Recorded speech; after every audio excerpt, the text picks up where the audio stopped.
Мен қызды болдым достар. Қайырлы таң. Таңғы сағат 4:30. Алматы. Керемет болып тұр дала. Түнде келіншегім толғатып, түнде 12:30-да негізі срогы ерте, 7 ай. Сосын жаңағы кесірі болады деді. Соны алаңдап, уайымдап, түнімен в общем хирургтарға, бір құдайға тапсырып, бәрі керемет өтті.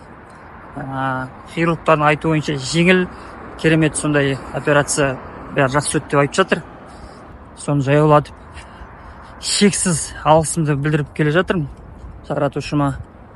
Анализ жасап, өмірімдегі бір белгілі сәттерге, жалпы айналамдағы адамдарға бәріне алғыс білдіріп, жолда бір жылап та алдым.